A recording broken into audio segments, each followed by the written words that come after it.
So, as I said, we're doing the gospel lesson a little bit differently this evening. Um, what's going to happen is that I'm going to read this over 3 different times and ask you to think about something different each time that I read it. So, the first time I read through, I'd like to invite you to notice what stood out for you. Um,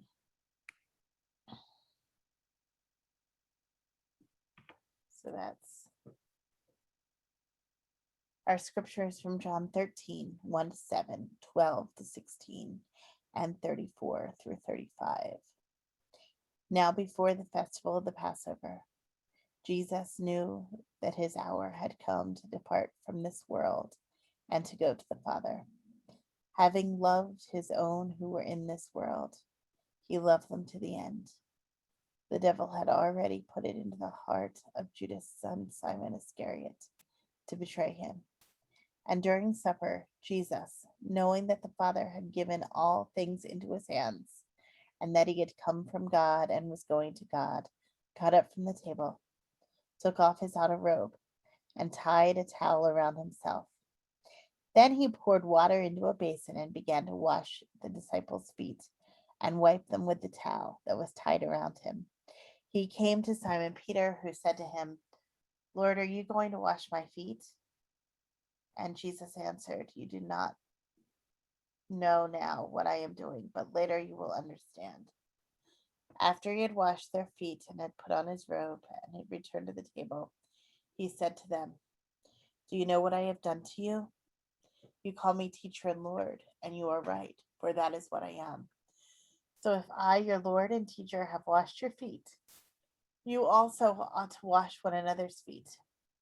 For I have set you an example that you should do as I have done to you. Very truly I tell you, servants are not greater than their master, nor are messengers greater than the one who sent them. I give you a new commandment, that you love one another, just as I have loved you. By this everyone will know that you are my disciples, if you have love for one another. So I invite you to think about what stood out for you in this passage.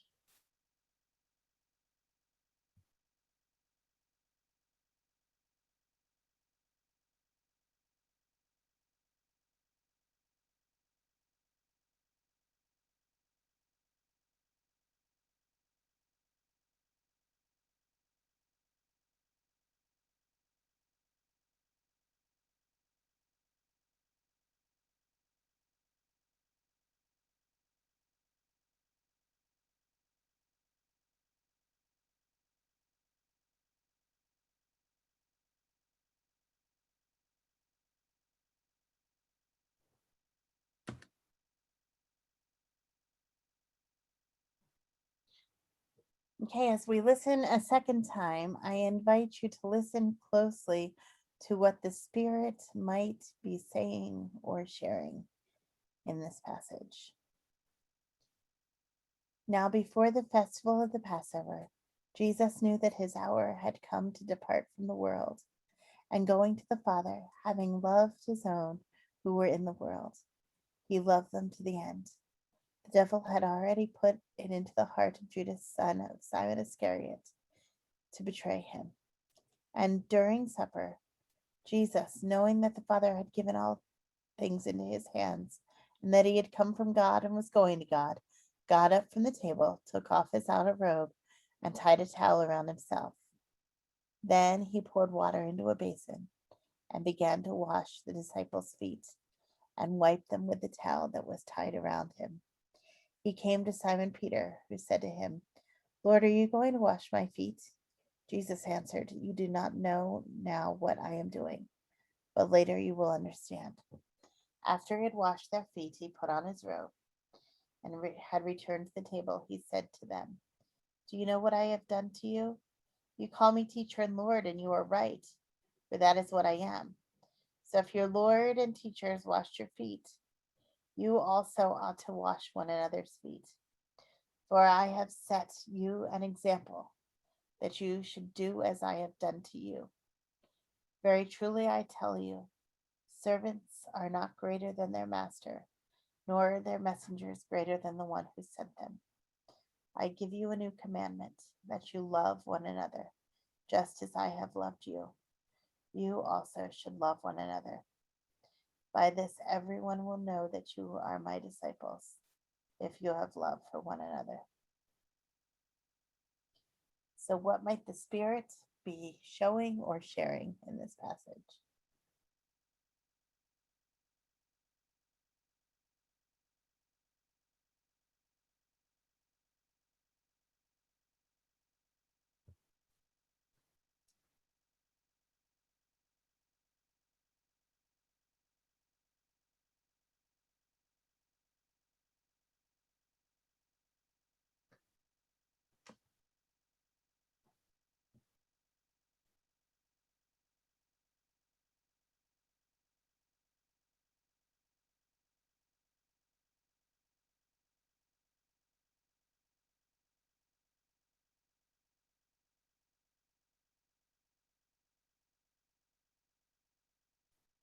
I'll read the passage a third time, and as I read it, I want you to be thinking about what actions the Lord might be calling you to do as a result of what you have heard in this passage. Now, before the festival of the Passover, Jesus knew that his hour had come to depart from this world and go to the Father. Having loved his own who were in the world, he loved them to the end. The devil had already put into the heart of Judas, son of Simon Iscariot, to betray him. And during supper, Jesus, knowing that the Father had given all things into his name, and that he had come from God and was going to God, got up from the table, took off his outer robe, and tied a towel around himself. Then he poured water into a basin and began to wash the disciples' feet and to wipe them with the towel that was tied around him. He came to Simon Peter, who said to him, Lord, are you going to wash my feet? And Jesus answered, You do not know what I am doing, but later you will understand. After he had washed their feet, he had put on his robe and had returned to the table. He said to them, Do you know what I have done for you? You call me teacher and Lord, and you are right, for that is what I am. So if I, your Lord and teacher, have washed your feet, you also ought to wash one another's feet. For I have set you an example that you should do as I have done to you. Very truly I tell you, servants are not greater than their master, nor are messengers greater than the one who sent them. I give you a new commandment, that you love one another, just as I have loved you. You also should love one another. By this everyone will know that you are my disciples, if you have love for one another. So I want you to think about what action step the Lord might be calling you to take as a result of what you've heard in this passage.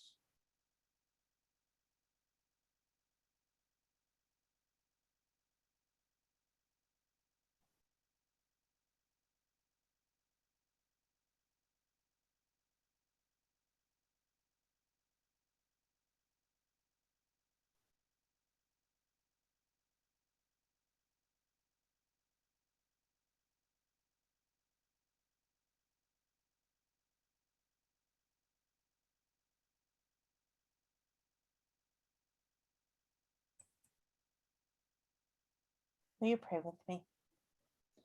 O Lord, may the words of my mouth and the meditations of all of our hearts be acceptable in your sight, O Lord, our rock and our Redeemer. Amen. Our passages for this particular year in Holy Week, year B, tend to remind us as readers that we are active participants in the hearing and the understanding and the response to the word. John's passage talks about how Jesus washed the feet of the disciples. And it talks about how he says, "You call me teacher and Lord." And that is right, because that is what I am. But he reminds them that in this time, he is serving them too. And that they ought to also love one another in the same way.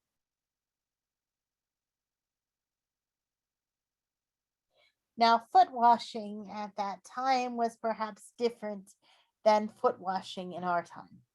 And the reason being that they walked around barefoot or in sandals on dusty, dirty roads all of the time for miles and miles on end. And so their feet got very, very dirty. And this was a time that was not like our time. We take showers most days, don't we? Sometimes more than once a day, even.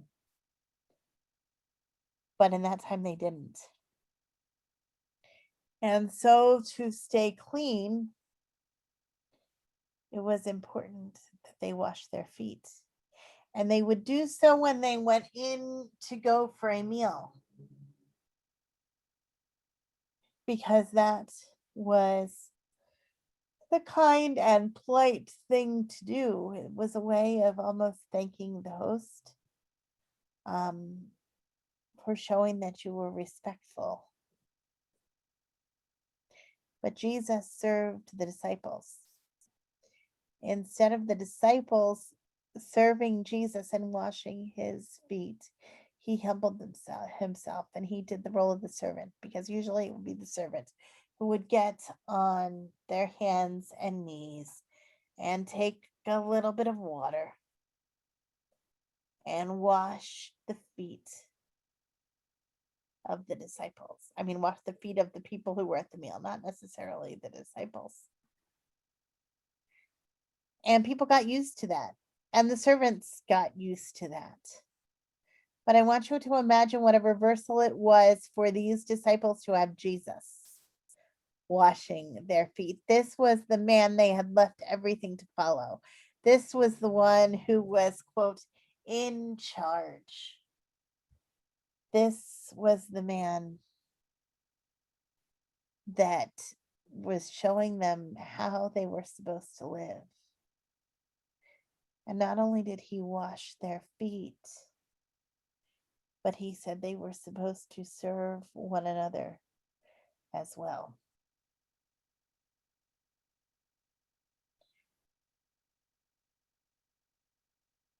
I've been thinking about this passage and serving one another in terms of some of the things that COVID has taught us.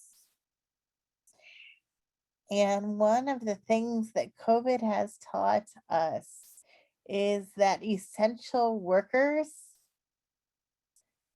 expand further than we realized they did, right? Because those who stock shelves at the grocery store, they're essential workers. Those who work in the fast food restaurants, they kept working during the shutdown. They're essential workers. Those who clean, custodians, they were essential workers. Those who fixed things, many of them were essential workers too.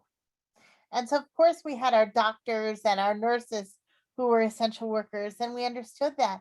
But beyond that, beyond the doctors and the nurses and the teachers who kept teaching, whether they were on Zoom or in person or both, um, We had a whole bunch of blue collar workers who are our essential workers. They're the ones who keep the world running.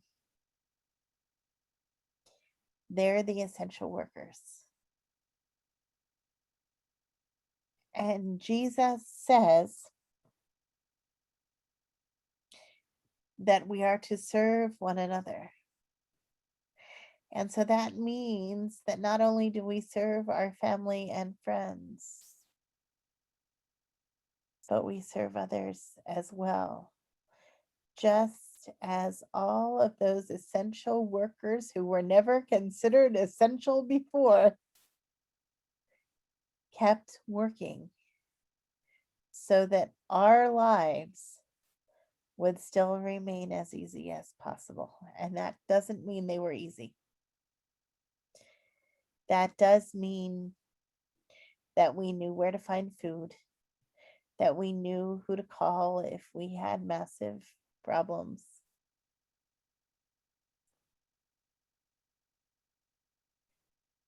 Our essential workers were there to serve us. And friends, I really think that when Jesus tells us that we need to love one another, that we need to serve one another, that means we have to be willing to serve everyone. And so for some people, that's really easy to think of. And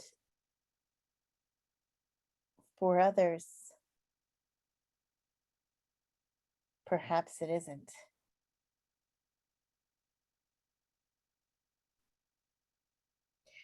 But our passage today continued because not only did we talk about Jesus washing the disciples' feet, but then he said, "This is my commandment, that you love one another, that your joy may be full." Friends, do you know why we're supposed to serve one another? Because it brings us joy. Because in serving one another, we're serving Jesus and it brings us joy.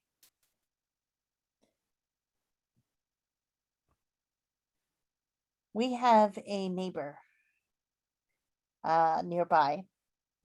In fact, if you look out the back window of my living room, you see the porch roof from her back porch. And one day, I think it was in the summer, I know it was on a Tuesday because I was leading Bible study on Zoom. And my neighbor knocked at the door and she was missing her cat. "Do you know where my cat is?" She was asking me, "Do you know where my cat is?" And she'd been by earlier that morning and I tried to tell her, "Yes, your cat is on your porch roof." But unfortunately, my neighbor has a bit of dementia, and so she has trouble understanding. And I knew she was that worried about her cat that I had to let her know where her cat was. So, despite the fact that I was in the middle of Bible study, I opened my door and invited the woman into my house. And I took her across the living room and stood with her in front of the back window. And I pointed out the window and I said, "Do you see that cat there on the porch roof?" And she looked and looked, and eventually, yes, she saw the cat there on the porch roof. And she said to me, "Is that my cat?" And I said, "Yes, that is your cat." And she said, "What do I do now? How am I going to get the cat down? What do I do now?" And I said, "Well, you go home and you go to the window that opens out onto the porch roof and you open it up and your cat will come in." And she says, "But that isn't my house." She thought it was the neighbor's house, and I was pretty sure it was hers, but I wasn't going to argue that point. So I told her that after Bible study, I would call the non-emergency number for the police and have them come and help get this cat down off the porch roof. But then I had to go lead Bible study. And so eventually she left and I went back to the Bible study. And about half an hour later, there was a knock at my door and it was my neighbor. And she said, I wanted to let you know that I went in and I did just what you said. And I opened my bedroom window and the cat came in. So you don't need to call the police. And I said, okay, that's wonderful. I'm glad that you got your cat back. So I don't see that neighbor very often. I made her dinner that night. I was afraid she didn't have enough to eat. But I don't see her very often. And fast forward to today, I was doing a lot to try to get ready for Holy Week and decided, probably not smartly, to not go into the church because I thought that I could get more done in my empty, quiet house. And then I heard scratching. And I was like, what is that? So I started walking around the upstairs of my house. And as I walked down the hallway to where the attic door is, the scratching got louder. And I could tell that it was coming from inside the attic door. And the last thing I wanted to do was open up that attic door because I didn't know what was on the other side until I heard a meow. And I called my mother, who can attest to this phone call, and said, Mom, there is a cat in my attic. And so I sat there and I listened to the scratching, and I was afraid the cat was angry.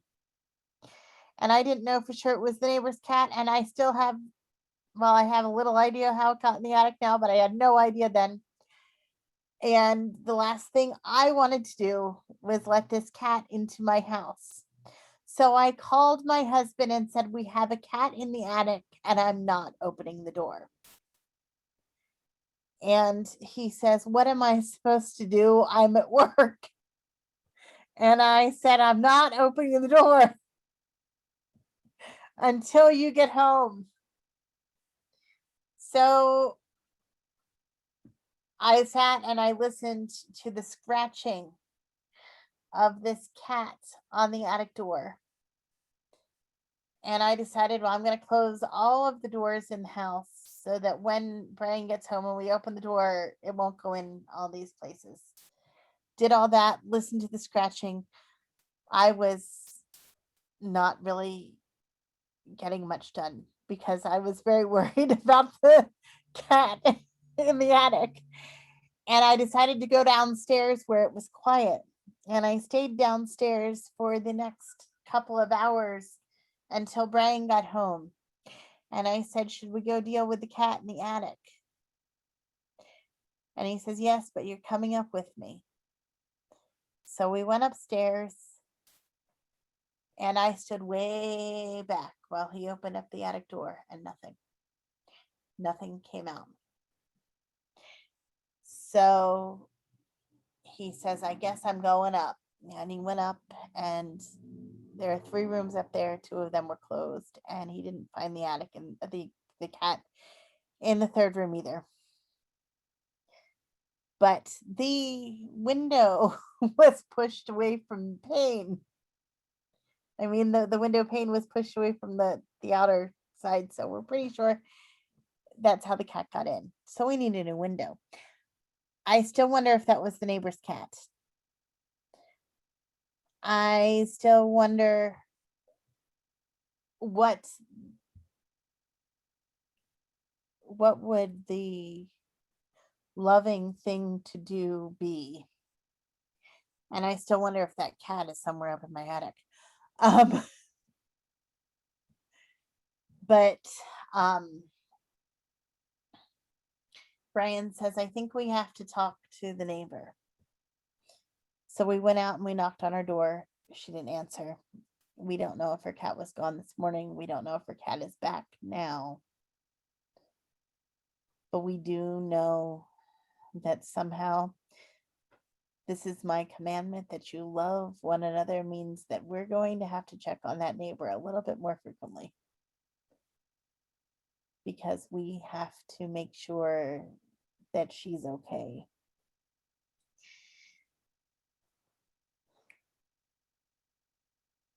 Despite cats in the attic and all kinds of other things, we have arrived at Holy Week.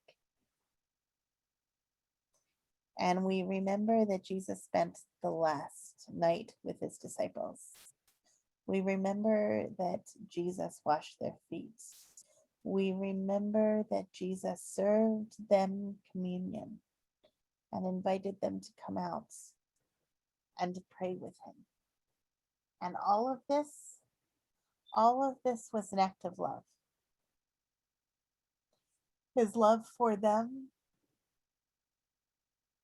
and his love for us. And through it all, Jesus never forgot that they call him teacher and Lord, that we call him Lord, that we worship him, and that we still take these steps this week to watch him give his life, and to give his life for you and for me, for all of the essential workers, for my neighbor, and for everyone else. Jesus' love wasn't just for one or two, but it was for all of us. And Jesus' call to action tonight is that we remember that love and that we reach out in that love. This is my commandment, that you love one another, that your joy may be full. So friends, I invite you to love one another so that your joy may be full.